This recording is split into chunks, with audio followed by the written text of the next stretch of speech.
Hi everyone, Len from LJE Products, and today we're going to show you how to install our Polaris Whiteout light kit. And the Whiteout is designed for either Axys or Matryx chassis snowmobiles, but today we're going to show you on Brooke's brand new Dynamics Indy 850. A couple things you're going to need to know right up front. You're going to need a heat gun or a hair dryer. You cannot install these without a heat gun or a hair dryer.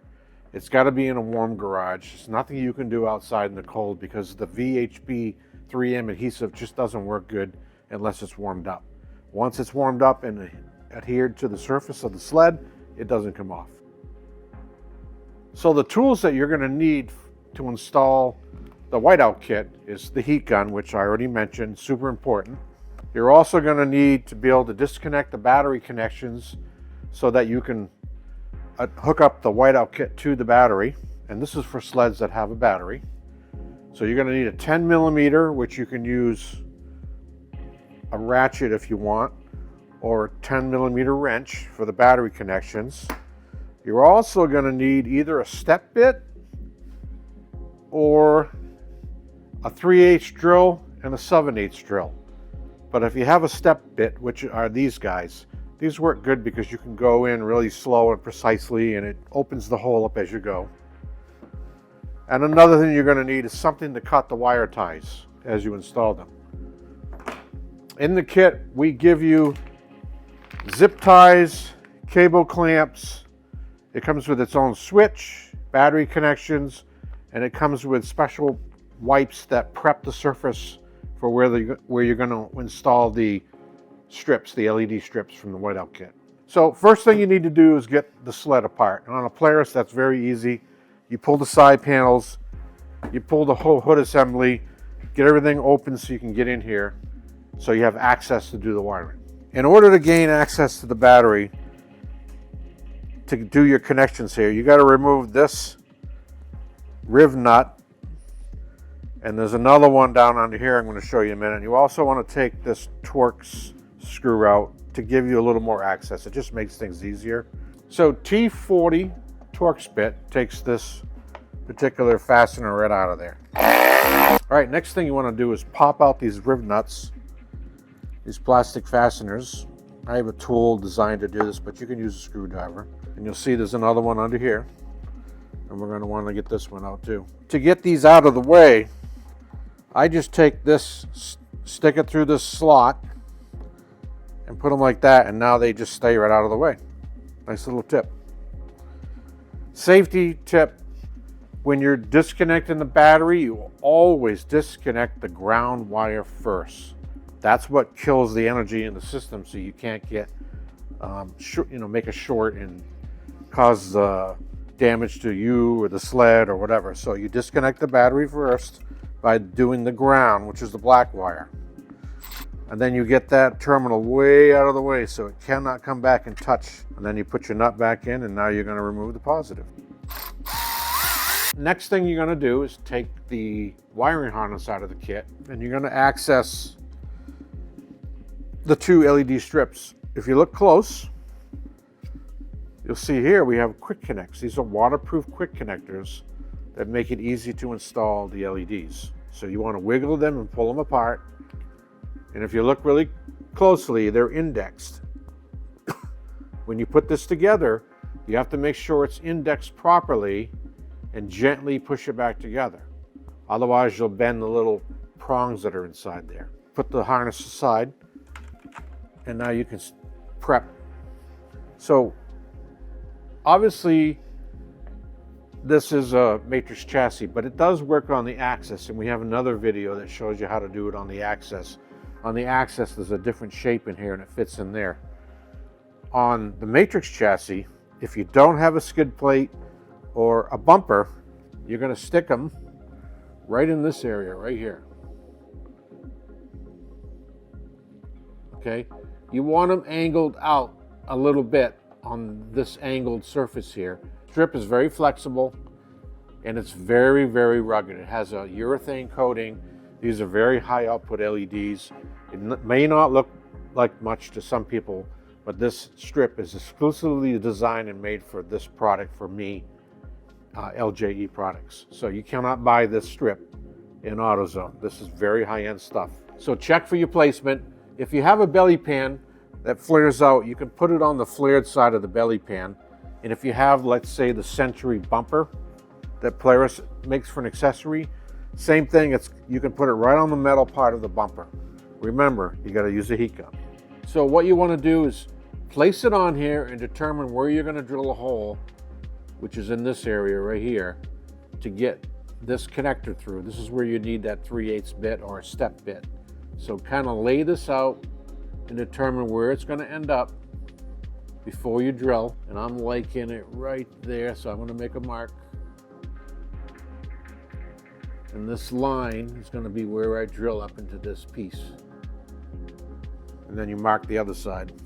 If you look on the step bit, it tells you what size each indentation or each step is in the bit. And we're going to go for the 3/8 because what we need to do is get the weatherproof connector to fit through there, and 3/8 seems to be the right size for that.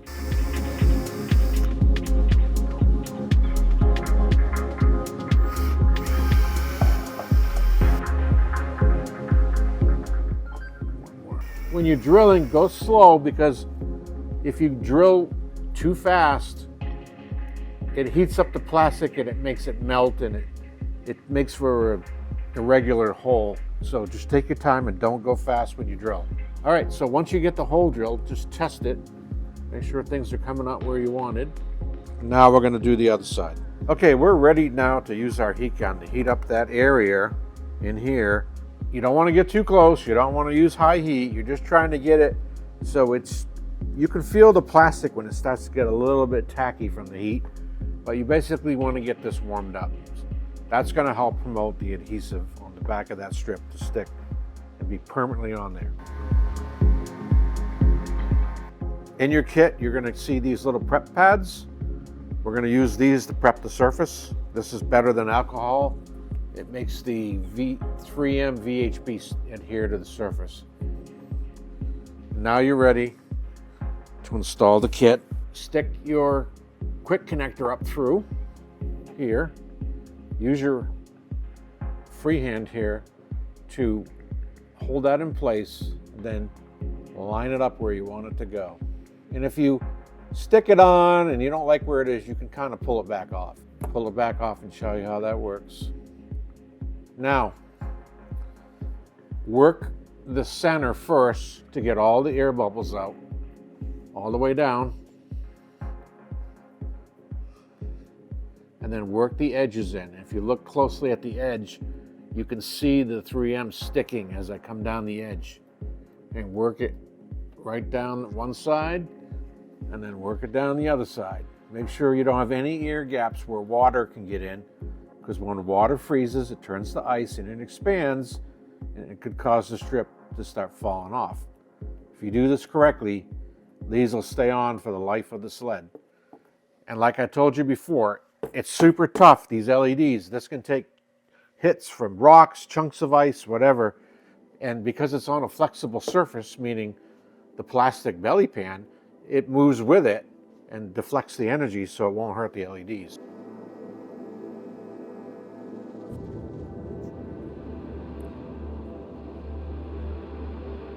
So you're going to remove these two plastic darts to gain access. All right, so to get this off after you have the rivet nuts removed, you can see how it's slotted, pulls up. But at this point, what I need to do is determine where I'm going to mount the switch from the kit, which takes about approximately a 7/8 hole. And before you mount the switch, you see this rubber boot? That rubber boot has to be over the lip around this thing. So you just pull it around, and this forms a watertight seal so the switch doesn't get moisture in it. Critical on a snowmobile that you ride in snow. So now we're going to determine where we're going to mount it.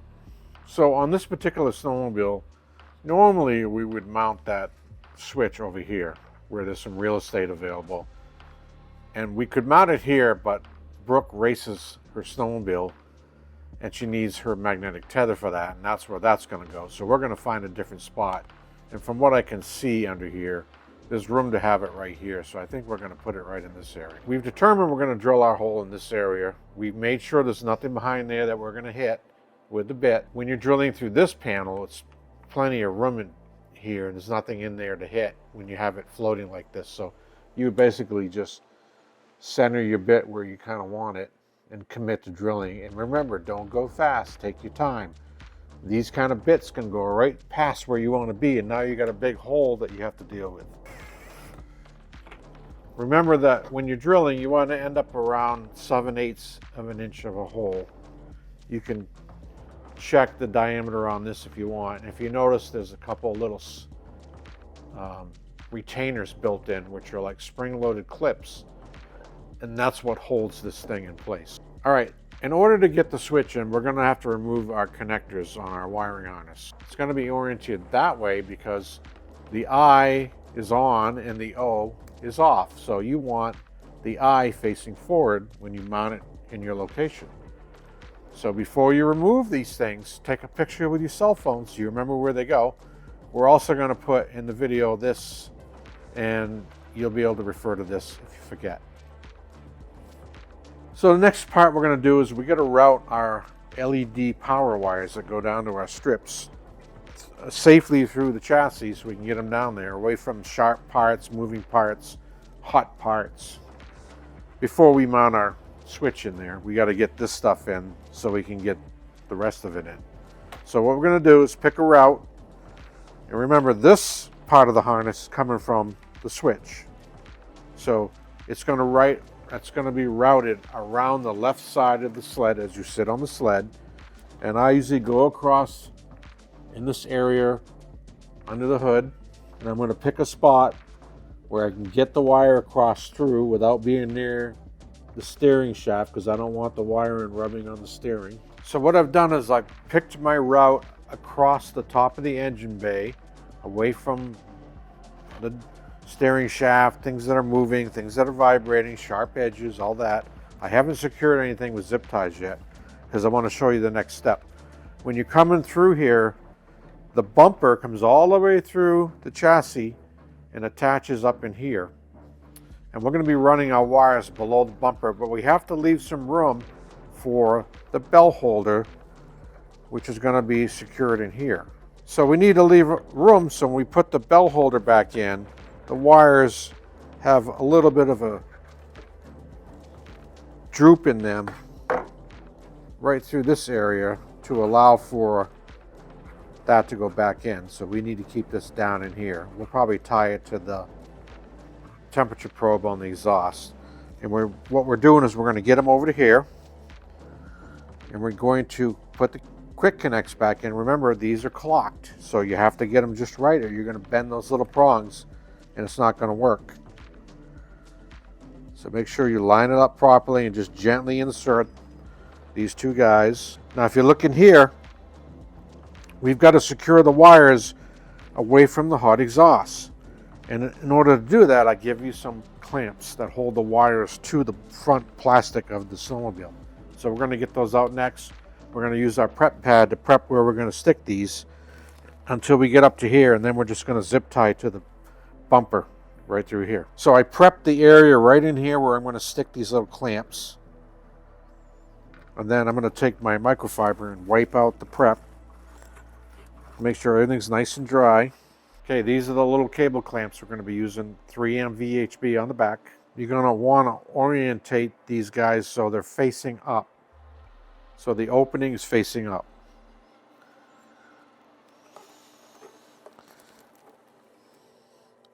Once you insert it on the surface here, when you got to press it and hold it for 30 seconds because that's how the VHB sets up. And I already did heat this up a little bit with a heat gun, which helps this stuff stick also, just like it helps the LED strips. Okay, you've noticed I've got the cable clamps installed, and I did heat it up first, and now I have the wire routed around, and this one routed this way, and they're all clipped in. And the next thing we're going to do now, after we've got that away from the exhaust, is get these attached to the bumper with our zip ties that are included in the kit. Okay, now that I've added the zip ties and I make sure everything's secure. You don't have to get these super tight because you don't want them pinching the wires and rubbing through the wires. Remember, these things vibrate and move around, so you got to leave a little bit of flexibility there. I left my little loop. I'm going to test fit my bell holder. Make sure it gets under there, which it does. And we're going to put this back together now so we don't forget about it. And just make sure when you're pushing down the spark plug tool, it's not catching on the wires. Snap it back in place. And now we can move on to finish zip tying everything as we go through.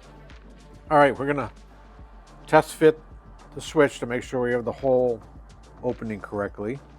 And I'm confident that that is going to work. The next step we're going to do is route those wires up through here so we can connect them to the switch. Now that we have our wires pulled up through our hole, we haven't secured anything on the bottom end of this yet because we need the slack to work with the switch. We're going to put these back together in the way they came off. So your battery positive goes on the bottom with the eye facing up towards the front of the sled. You stick that on. The next one you're going to do is the power, the center one, which is the power going down to the LED lights. And last but not least, the ground. Pull these back down.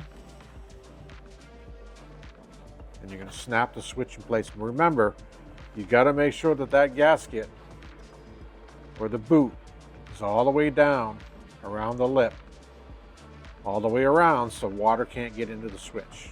That's what seals it up. We're going to wiggle and snap, and you'll see it snaps right in. Check it, make sure everything's working properly.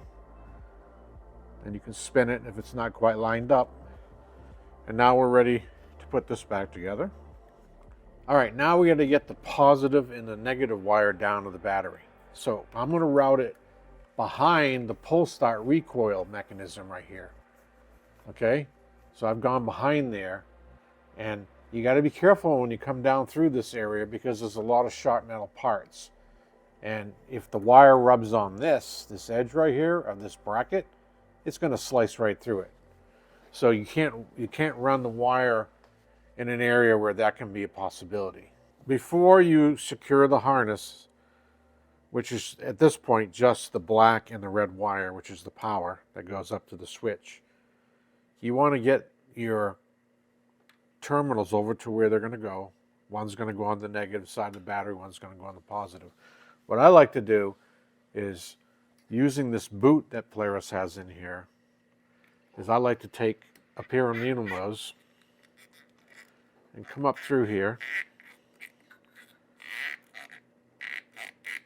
and make some space for this guy to come through, the positive conductor.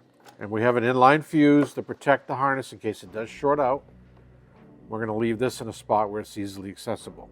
Remember, if you start popping fuses, most likely you've got a wire chafing and you got to chase it down and figure out where it's chafing through. So what I do is I stick the needle nose through, I grab the terminal, and I gently pull it down through, and I spin it and twist it around to get it through this grommet. All right, now that you've got this through the boot, and it's not easy to do, sometimes a little WD-40 on there helps it slip through, or a little silicone. You're going to go ahead and connect the positive side of the battery. All right, at this point, we are connecting the positive first and the negative last, opposite of when we take it apart. So remember, remove the negative first and hook it up last when you're working with the battery. And right now we're going to make this connection before we get any further with the wiring harness on the kit, because we want to confirm we got everything hooked up properly and everything's going to work before we start using the zip ties to hold everything together. All right, we just confirmed that the lights are working, the switch is working, everything's working good. So now we're going to work our way back. You'll notice we have a lot of extra wire, and the reason for this is I made the kit flexible enough to be used on different manufacturers, snowmobiles, yada yada. So working down here, we're going to use zip ties to keep the wires away from the brake rotor, the brake caliper, sharp edges, anything like that. And we want to leave our fuse accessible enough so that we can get to it. All right, at this point, we're going to take you on a quick tour how we ran the wires. So you notice the ground's over here. The positive comes in through the boot. There's the fuse, readily accessible.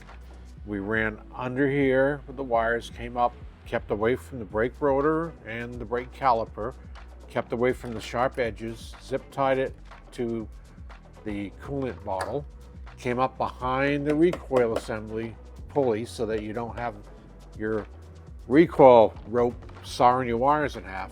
And now we're up in here, and this is the point where we're going to take the extra wires that we have here, wrap them up and secure them so they're away from the exhaust, and we're almost ready to complete the job.